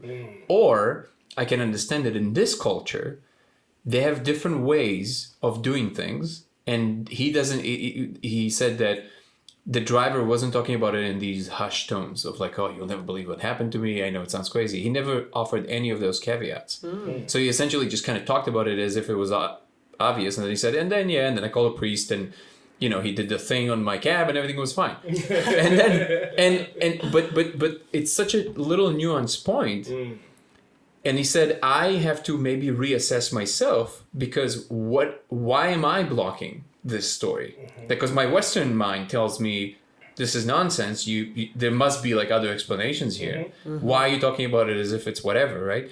And when he told me that, I told him later, I'm like, well, I don't know. I'll be honest. I don't know if I would have the same response as you, but not because I feel like I'm imposing my Western world mind view, at least not to the extent that I can inspect in myself. I think for me, it's more about awareness of the other person's state. Mm-hmm. So when I asked you, that's what I meant, because I one of the videos I released almost 9 months ago about I made this discovery and then started talking about it. And one of the things I'm mentioning is that there seems to be this divide of communication between the spiritual world and scientific world. Mm-hmm. And the example I give in the video is that I was on Clubhouse in a conversation, and Eric Weinstein, who's a kind of known intellectual, he came up and he started talking about the whole UFO phenomena. And he said that as someone who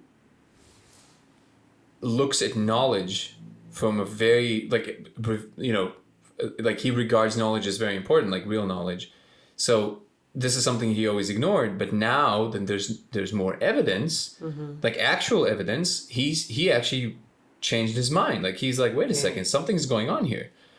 And he was talking about how he was frustrated about not more scientists doing that. Mm-hmm. He was like, why is the scientists so close-minded about this? Mm-hmm. It boggles my mind because the evidence is actually here now. Mm-hmm. But then, this is the interesting part, a lady came up and she started talking. She was much more like the spiritual type, and very unapologetically started saying, well, first of all, I want to say, I don't remember exactly, but it was like when we go to the fifth dimension and this happens there, and the fourth dimension, this what happens there. And within like 5 seconds, Eric was out of the conversation. Mm. And I'm saying in the video, I don't blame him, mm-hmm. because you are offering zero consideration that somebody might not have your worldview. Right. It's almost like, you see what I mean? Like, it's okay to think, it might even be true. That's fine. Mm-hmm. But you must know that not everybody thinks this way. Oh, for sure. You see what I mean? Oh, not everybody knows that, though, because we get so precious about our beliefs. I believe this so is you the don't way think it goes. So I'm well, genuinely... I'm genuinely asking. Yeah. I don't... Like, to me, it seems impossible to miss. Like, how can you miss the fact that not everybody are on board with you automatically? So many people miss it, though. Really? Like, oh, yeah. I mean... Oh, interesting. You can see this, like, especially, like, playing in churches over the years and, like, knowing people of a certain devout faith, churches and temples, mosques, whatever, people get into their just tunnel vision. It's like horses with the blinders on. And they feel that because I know, and I have this for me, it's scary to lay down your belief system. And you have to do that. You have to suspend your disbelief to a certain degree when somebody believes something that you don't. And there's so many ways to live. I'd say in general, that might be part of the new renaissance. So that's actually, that's literally, it actually sheds a whole new light for me. Because I never considered that some people just don't see that. Mm-hmm. That's interesting. And that comes from fear too, of like, if you have to entertain a wildly different worldview than your own, then in some ways people who are insecure about their beliefs feel like their belief system comes under attack. So they have to affirm their belief first. Right. They have to state it as absolute fact. Otherwise, yeah. Interesting. Scary. I never thought about that. Huh. Mm-hmm. So you see that's first of all, that's a really good point. I never thought about that. So yeah, that's where I was coming from, because you have so much experience in life with things that are concrete. Like you could not fill the positions you did. Like you can't work for a casino and not know what's happening for real, right? That's not gonna fly, right? So there's a lot of the stuff that you're very aware of. Mm-hmm. And you also must have a certain level of intellect to actually... So that's why I asked you, because when you affirm that, it's not that I don't believe you, is that I guess I was seeking for how do you view other individuals who don't necessarily like see it that way? And then obviously like in personal circles, when you're talking to friends, it's a much easier game. But then on a professional level, like that's what I was asking. It's really more of a relatively personal tool for me, because even whenever you said earlier that you were an Aquarius sun, that immediately tells me a lot of things about you. Interesting. Generally, right? Yeah. In a very general sense. Like there's a reason that you have this really keen interest in what's coming in the future. Right. Right? Because Aquarius is very much future forward thinking, but very smart and intelligently, and they want to know, like, intellectually, how does this work? What's coming, right?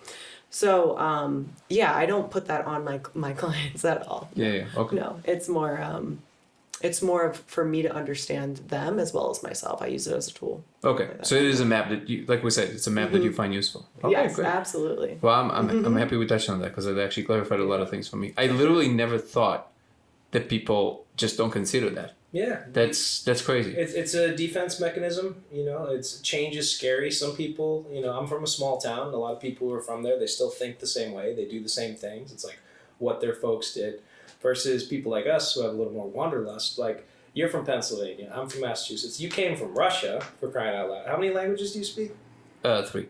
Yeah, exactly. So there's different ways of looking at it, but there's a rigidity that can just be brittle and then it shatters and then you have conflict versus... I think that's what we're moving out of as a collective. Because it doesn't work. But we're seeing it so blatantly, especially in the boomer generation of this. Are you red or are you blue, right? The rigidity, you mean? Yeah. Yeah. But that's going to break, Yeah. That Well, they're going to... I feel like inevitably. Unfortunately, they're going to pass and, it's just like, that's just, the times. Like it changes certain people. Like you get more... Also, when you get older, you get even more rigid. I want to see how millennials and ways.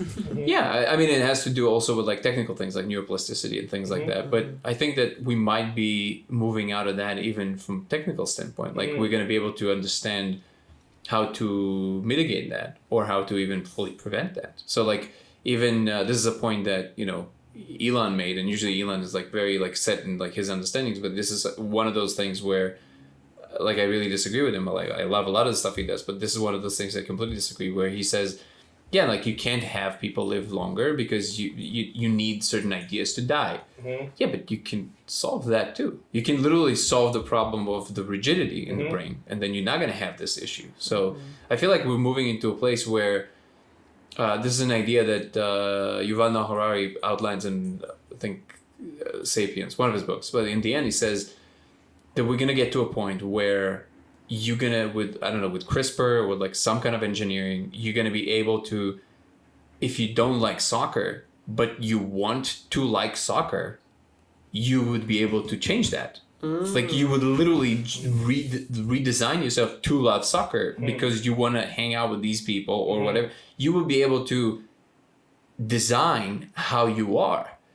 And then one of the most powerful lines, which is what he ends the book with, which he said, there's nothing more dangerous than gods that don't know what they want. And I think that's the stage we're in now, which we have to really figure out what we really want. Because our career in the universe will depend on the choices we make now. It's almost like this, we're moving out of the house. We're kind of like, okay, what are we going to be? What kind of person are we going to be when we take ourselves out there? Mars and beyond, right? And I think that's why, and I don't know if it's Aquarius property, but I must be a Danny thing. Must be a Danny thing. I really think of it in these terms, which is like if you run the clock forward, unless we destroy ourselves, which is a possibility, but if we don't, it's not that crazy to understand. It's not even a maybe; it's a sure thing. Like if we don't stop ourselves, we're gonna keep expanding into space, and who we are, like.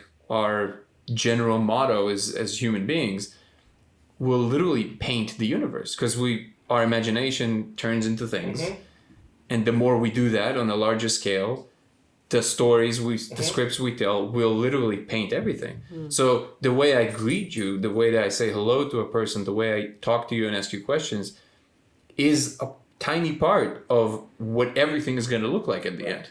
So that's literally how big I see that. That's how important that is. Right. And you say everything ripples out into the universe. But what came to mind, too, is like, who's to say that these ETs out there aren't also creating?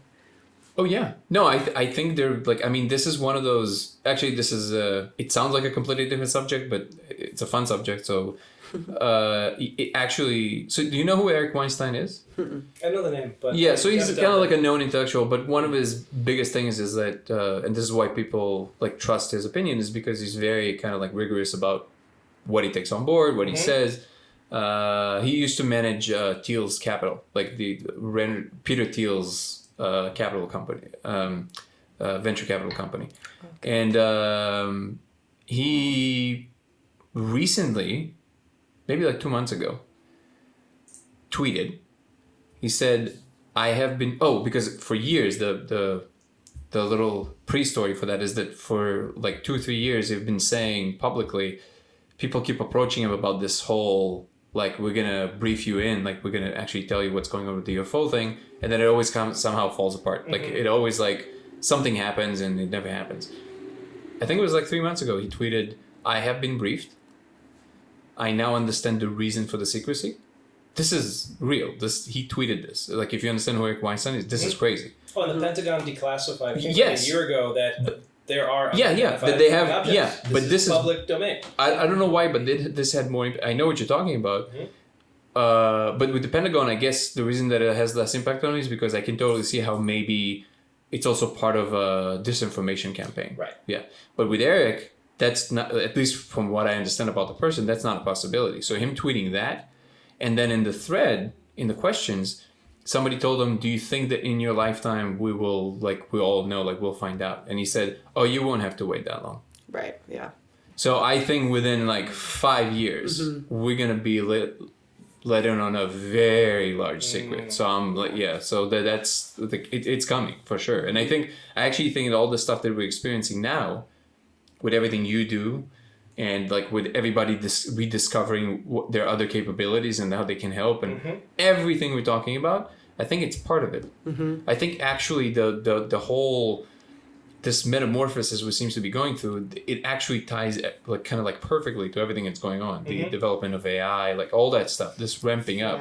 Yeah, it's like we're becoming part of something else. Well, it behooves us, even if you look at it from just a strictly resource point of view, that we're now a couple hundred years out from the Industrial Revolution. We're in the nuclear age, the technological revolution. When I was a kid, you could hand in a handwritten paper, typewritten, or printed by computer.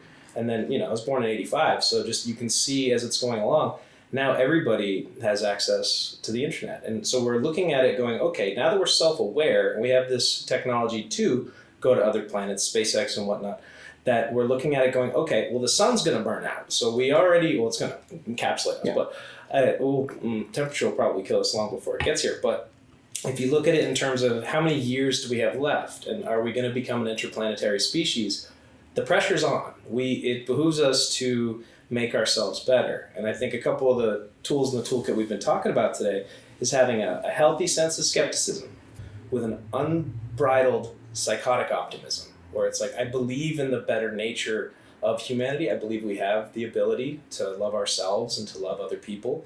And if you look at the Golden Rule, I read some meta-analysis of like 500 different religions.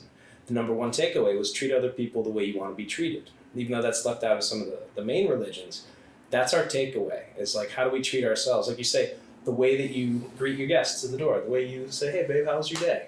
In a way, that's everything.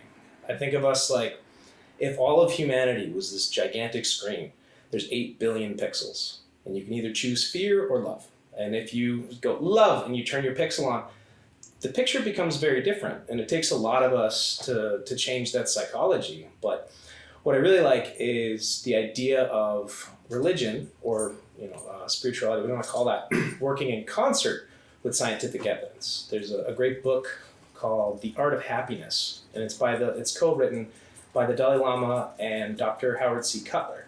And this one line just really stuck with me from that. And he says that what science finds to be non-existent, we must accept as non-existent. But what science merely fails to find is a completely different story.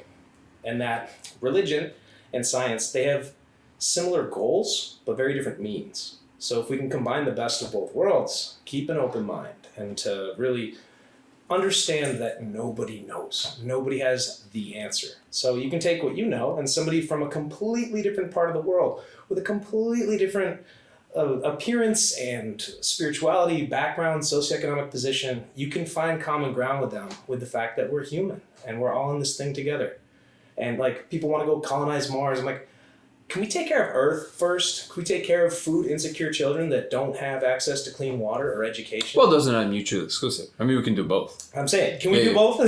No, we're doing both. I mean, so, first of all, everything you said like really encapsulates my kind of like image of the largest picture really perfectly. It's an example that I always use myself with the sun, because people say, people who tend to have more techno fear, right? I always say, well, okay, look, it's absolutely fine to invest a lot in human understanding and how we treat each other and all that stuff, and religion and spirituality, super important. But you can sing Kumbaya all day. The sun will become a red giant. Right. Like, that's one of the Right. intelligence tests that, unless you think that when the sun dies, we should die, and then, okay, that's, But if you believe that life is trying to keep evolving, at the moment, we are the main driver on this planet. Mm-hmm. We have a responsibility to understand these things. Mm-hmm. Yes, humans can be rambunctious and we can be problematic, but in the end of the day, if an asteroid comes right now, at the moment, we're the only ones who can save everything else on this planet, potentially. We're the only ones. So yes, we also get to get away with a little bit more while we're trying to figure out our shit. Like, while we're trying to actually get us, put things in place for ourselves. And the other thing that you said also, resonated really strongly with me, which is, the ultimate image for me is more people in the future that are more like Elon, that can have this very deep technological understanding and abilities, but infused with more Buddhist qualities, understanding the sacredness of the present moment. What are the technologies you're creating out of which moment? What is this thing that is right now? With all the respect and the deep understanding of what actually matters at the moment.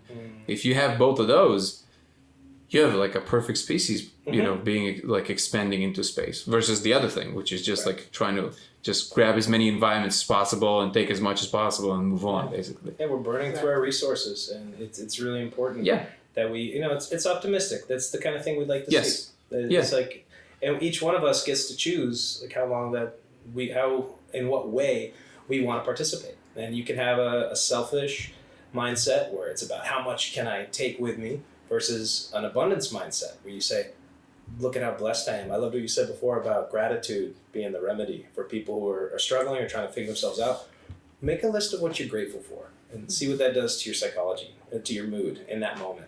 I agree. It's a very powerful tool. Yeah, we do this all the time. Even right before we have dinner, it's what are you grateful for, baby? Mm-hmm. Yeah, I mean, my opinion about all these big things is a little bit more spiritual. I'm reading Living Untethered by Michael A. Singer. It's Untethered Soul. It's his second book.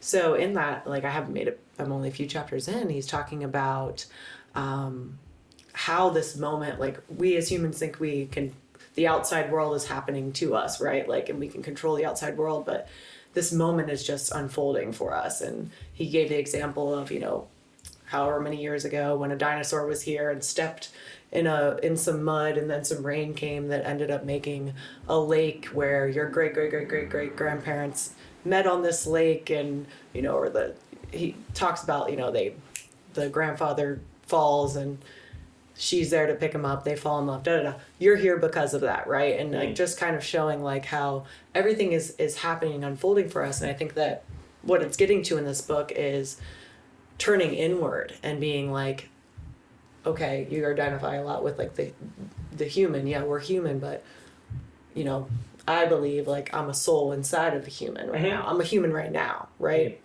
So if we identify more with this you within, the you that is observing, that is experiencing this human experience, and then I can take more conscious control over the choices that I'm making and become more aware and more intentional about it. That's how we change the moments in our favor, right? And I think that that's something that every single person can do more of, that's really going to make a difference in the world. Because when we talk about these big things of going to space and everything, as a regular everyday person, it's well, am I going to be the one to do that, right? It's actually, most likely. That's the surprising thing, that I think in your lifetime, not only you will get to go to space and probably to even Mars, but you in your lifetime will meet someone that when you ask them where they're from, where they were born, they will tell you, I'm from Mars. So I think that everything you express right now, I don't think it's mutually exclusive at all, because I second everything you said. So I don't know if my specific view of it is the idea of the soul, the way that it seems to me that people perceive it. But it's not far from that. Yeah, maybe it's both together, right? It's almost like for me, I see it as more like a computational layer that in which there's a signature of who you are that maintains itself, and that's kind of the soul. But that doesn't matter. The sentiment is the same, which is that there's an essence of you that remains after you die and carries itself and everything the core things that it learned with it, which is essentially the idea of the soul. So we're very much aligned there. Yeah. And I think that you're right. For most people, most of the time, when you talk about these big things, they don't even know how to connect to it because, like, what are you even talking about? I just need to feed my kids, right? Right. 100%. But that's, like you said, there's different people, and we need all of those types of functions in order to perpetuate the human machinery or the life machinery. And I think that, like we said, stories, right? So for me, what helps is a story that has a balance of perspective. So in other words, I think I used it a few times, but I'll just recapitulate it very quickly. So the idea that the human species, you compare its lifespan into like a regular person. So you have the Stone Age, toddlers, sticks, crawling, all that stuff, right? Then you have like kids, like 9, 10 years old, mine. So agricultural revolution, surplus, start fighting over the surplus, right? And then it accelerates, the periods are shorter and shorter. And then you have, I guess teenage years would be 20th century, sex, rock and roll, murder, mine, like nuclear you just like bombs. and you just like, I have all this power, I'm gonna use it, right? Tough adolescence. And now we're becoming young adults, in which we understand why we need to clean our room, and not just because they told us. We start to understand why you have to clean your room. We start to understand what responsibility is. We start to clean up our act. And that's where we are. And the reason I like that is because it's because it gives it doesn't paint humans as this menace. It just makes us human. We're like, we mess up. We're ready. Exactly. We're ready to clean up. We're ready to understand. And again, pick a career. Like, what are we going to be in the larger scale of things, right? And I think it will come way faster than we think. And in addition to that, I do think that there are actual adults in the room already. We just don't realize they're looking at us. They're just kind of like, okay. Yeah. And I love that metaphor because if you think about like the center part of your life, right, then you're taking care of the younger people and the older people because you're in your prime. You've learned your lessons. You have the strength and the ability to do so. I love when I see people a lot younger than me now because I've taught over 1,000 students. It's usually music, but it's also been community service. And to see a young person who has a sense of social responsibility and that they're making themselves the best that they can, they care about their education, they're working hard, they're volunteering, they're going above and beyond. When you see like a kid who's already in that mindset, I can't wait to see the adults they're going to become. You're right. Yeah, the new kids seem to be exhibiting a lot of these new properties that are kind of amazing. You're absolutely right. I've noticed that too. And at some point, they'll be taking care of us. Right. And there was some study out that people are taking lower paying jobs to work for companies that do good versus, big corporate kind of giants. That's so encouraging. That's amazing. Yeah. And I think that's happening a lot. I mean, that happened for me. I mean, working in the casino industry, that was soul crushing. Like, I was like, I can't do this. This is not what I'm supposed to do with my life, 2 years teaching there. junior high. I gotta go. It's brutal. Oh, wow. You guys paid $5 every 3 years, right? Yeah, exactly. Oh. They tax out. Ration.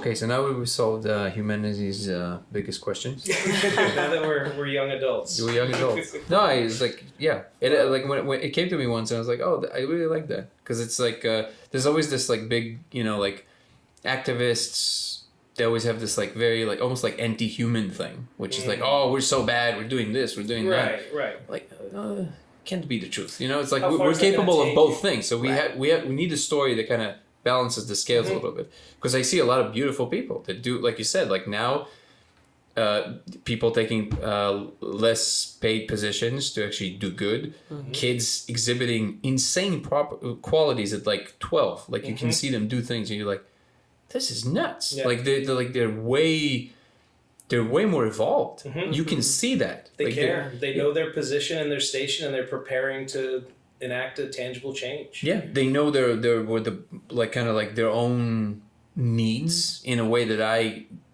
couldn't even imagine at their age of knowing. It's like so I'm very, very hopeful in that regard.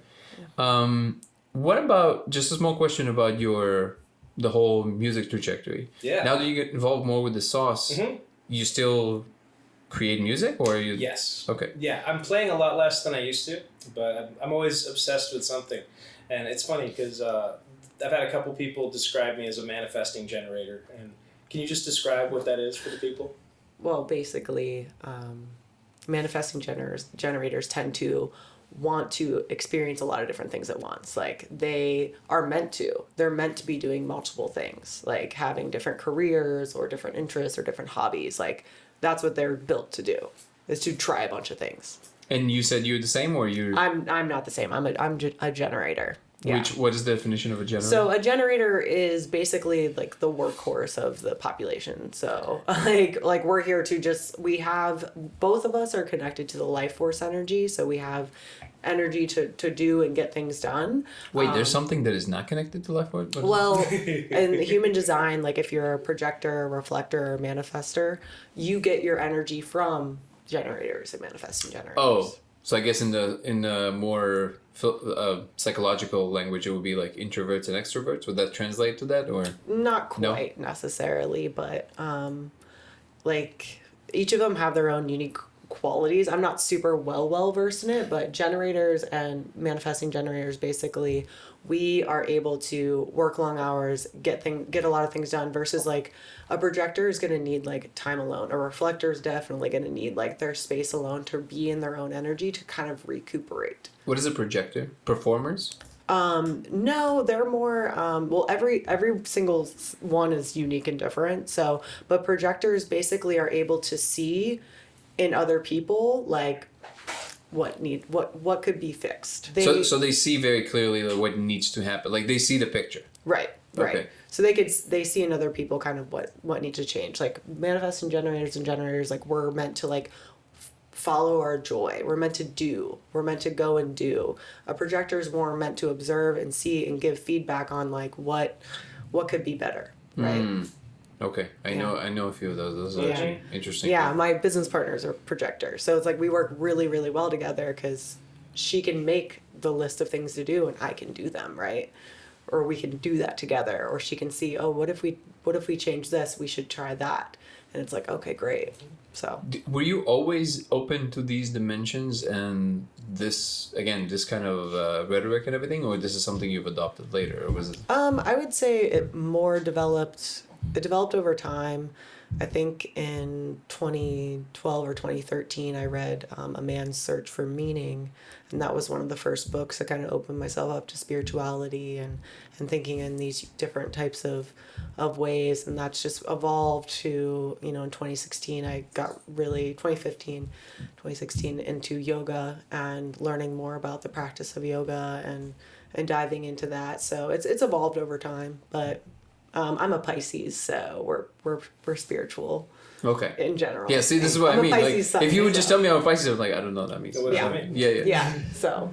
Okay. So Pisces are known to be more like kind of like spiritual. Open. Okay. Yeah. It's the 12th sign in the zodiac, so it's basically it's the sign of being spiritual, psychic, mystic, dreamy.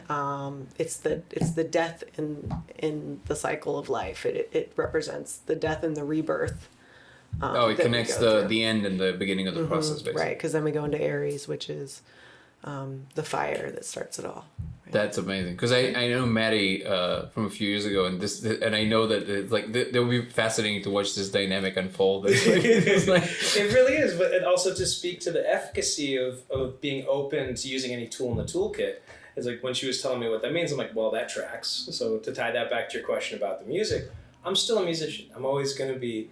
I think also, I'm 37 now, so playing rock drums and moving the drum set for every gig is, I don't want that to be my only option when I'm 47, 57, and so on. So the sauce it's a means to an end in terms of creating financial abundance for our family, because it's so far so good.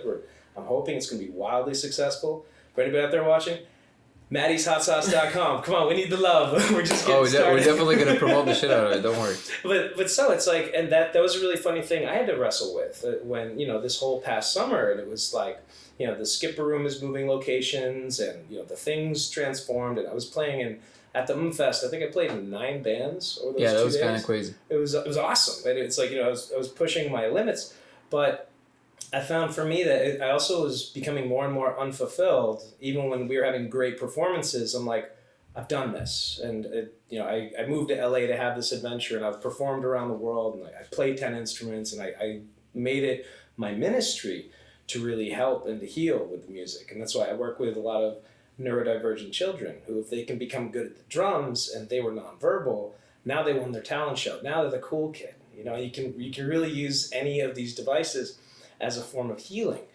And so for me right now, I'm focused on the hot sauce, and I'm just kind of playing for fun. I'm playing in a Japanese fusion band. We're going to do a little tour this summer. Shout out to David Neptune and his dad, John.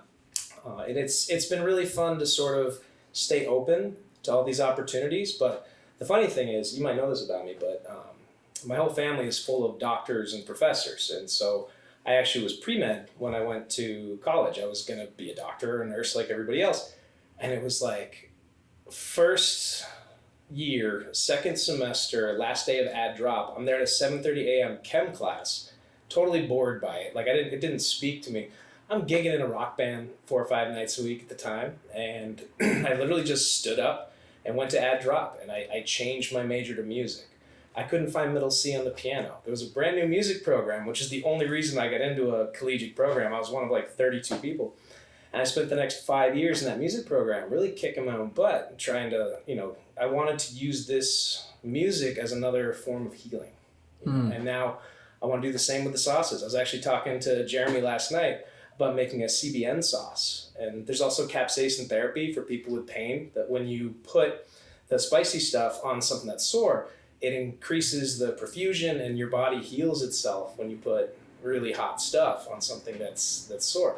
So how can we help people live with less physical and emotional pain? It's like, well, put on a good tune, have some good food with the people you love. Like it's an interesting way of viewing yourself. It's like, okay, what are the gifts that I have innately? What squirrels have squirrels. So if I'm cut from this healer cloth, I want to bring that to the people, but I don't want to be working in a hospital 60 hours a week. It's a tough shake to do all that. And, God bless all the nurses and doctors, especially in COVID times. Like, man, our first responders they've been through a lot.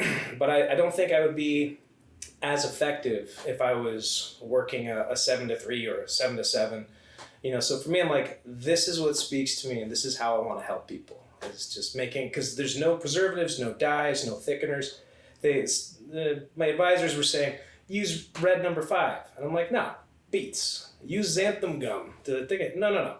Yukon Gold potatoes. There's a way of looking at what nature already has for us in ourselves and what's all around us, and using that to try and just help somebody else. So. Well, I'm very glad that you're on this journey, because it seems to be working out perfectly, and I can't wait to see what's going to happen next. Thanks, man. And just so you know, Maggie, I see what you're doing as paramount. This is something that humanity needs more than anything else, which is people help each other, kind of guide each other towards a place that is closer to, heart, like closer to what it actually feels like to be in the thing. My journey towards that was a very... it was wavy. There was a lot of storms in the way. And it took me a very long time to even understand how to drop more into my body, that whole thing. And so I know firsthand how important it is for sanity, for interpersonal relationships, for romantic relationships, what actually happens when you have kids, like all that stuff. And that, obviously, that perpetuates to everything, right? That's what humanity is. So I really see this space as one of the most important industries now, especially if it's done in an authentic way and get done from a place of understanding of what needs to be done. And it from my conversation with you today, it just sounds like you really understand what needs to be done. So I really commend you for that. Oh, thank you so much. Yeah. So she's pretty great. She looks pretty great. And I want to shout you out, Danny, because we've been friends since what, 2018? It's been 5 something years like now, that, yeah. Something like that. And one thing that I noticed about people like you is he's always been down for anything. Whether we were, doing Love Fest during quarantine, or the Festival, or even just hanging out, having like a birthday barbecue, you're the guy who's Johnny on the spot. Like, you've always showed up earlier, left later, been present, and have fun while you do it. That in its own right is a form of healing that's going to really make an impact. Because, Thanks, man. Because, yeah, dude, when you show up, like, if I'm digging a hole, you're like, hey, where's my shovel? You know, we just get after I try to help it any way I can. Yeah. And I can't say that I always succeed to the best of my ability, but I definitely do everything I can. You try, and you do really well. Yeah. So But no, really. First of all, thank you for the kind words. But yeah, I see this upcoming year as a big transition for a lot of people, including the people that are not even aware of that. And I leave it to you, Maggie, to like help people transition there, because there's gonna be some major big things happening for people, and people need to understand that and just kind of like relax into it. Otherwise, there's gonna be a lot of turmoil. And enjoy the process too, because I always feel like when I'm out of balance, I always feel like either the day is too long or the day is way too short. And if you have so much to be done, it can seem one way. But if you're really, being present and enjoying your work, however humble, if you're just making a hot sauce, well, you can use that as a way, especially if you're having fun while you do it. You'll see me, I put salsa music on, I'm like dancing and flipping my knife while I'm cooking. And like, if you're enjoying the process, you can bring that to other people. Oh, and I wanted to mention too, when we do go to scale, when we're in the commercial kitchen, I want to start a gardening kit that comes with the sauces. So you'll get some habanero seeds and a couple little planters. I want to make some YouTube videos of, somebody who probably never planted a plant before. It's not hard. You just, germinate it, you get a little wet, you put it in the dirt and you wait. And the seed knows what to do. So I want to bring families together, have this family activity, whether you have kids or if, you just a couple living in an apartment somewhere. Yeah, and talk about urban gardening. And that way you can grow your own peppers. You can make your own sauce. So you can take a simple little thing and try and have a gestalt view, a bird's eye view of what we need in this world. And I think what we need is just more love and good food, good music, someone who understands you and can guide you on your journey. I think in our own way, because fish gotta swim, bird gotta fly. Spend some time, especially when you're young, and say, what am I? Am I a bird? Am I a fish? Am I a gorilla? Find out what you're good at, and then being good at that is an act of rebellion. That is an act of healing, is to just figure out who you are and what you want. How are you going to do it? Who are you going to do it with? And enjoy the ride. Enjoy the ride. Yeah. The balance is needed. And, the balance. Right. And something to always remember, I guess, going back to that, the turmoil that might be there is that everything is cycles, right? We're always going through cycles. So if you're in a winter, get excited because your spring is coming, And that's something I share with my clients. Like, if chaos is ensuing and you don't know what to do and you don't know understand why, get exciting because something good is about to happen, And if you trust that and believe that, and if you look back at your life, whenever unfortunate times happen, good things definitely transpire, whether it be a lesson or some sort of growth. So it's just surrendering to that process. It's always going to be cycles. We're going to go through the waves. It's just a part of the journey. Yeah, surrendering to the process, I think, is the key. Yeah, that's the biggest thing to always remember. No matter what it is, accepting it, yeah. Because sometimes it's just too big to try and maneuver through. So you just gotta lay back and just let it happen, and then the good times will definitely come, and whatever you worked for will manifest itself in those better times. Exactly. Yeah. Actually, I'm gonna, before we wrap up, I'm gonna tell you a super short thing that happened to me yesterday. I had a couple really rough days. Those days is for no reason, just super rough days. And then I wake up in the morning yesterday, and I woke up pretty early, not groggy at all, just kind of woke up, no problem. I got up and I looked, there's a building being built right outside of here, and the sun was reflecting off the windows, and it was really, really red. And it really grabbed my attention because the sunrise was so crazy. I was like, oh, well, let me go look at it. So I grab my phone, I go up to the 5th floor, I stand on the bridge, and I start filming the sky. And as I'm filming it, I'm getting a text message from my partner's dad to our family group. And I'm opening it, and he sent a picture of red sky in Florida, which they don't have a lot. And he said, this is a picture of the sky on January 1st, 2022, from last year. The same moment that I'm looking at the sky, I was like, What? Mm-hmm. So then I'm like, and then I go back down, and I was like, and I told Kelsey about this, and I was like, that's super interesting. Like the same moment, I was like, what can this mean? What can this mean? I was like, oh, dawn. It woke me up. Today's dawn. And they say the night is darkest before dawn. Mm-hmm. I had those really rough days. And I woke up today. Today's the dawn. Mm-hmm. And then as I said that, I got another text. And he wrote, I'll tell you exactly what he said. He said,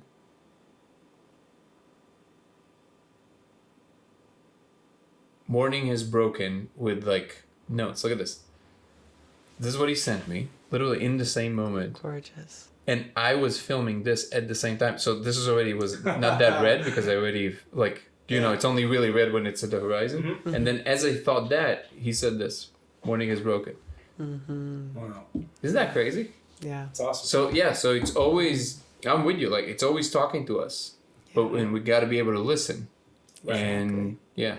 So I think that's a great note to end this podcast on. Right on. Morning is broken. Morning is broken. Yeah. Guys, thank you so much. I really appreciate it. Yeah, this is fun. For bringing your wisdom and your sauce. Yeah, and you can keep these. These are for you. Thank you. Yeah, I love the sauce. Yeah, so really, I really appreciate you guys taking the time. And when we come back to visit, or when we come back, actually, we will have to go back to Florida to pick up the dog again when we're done with the trip. Mm-hmm.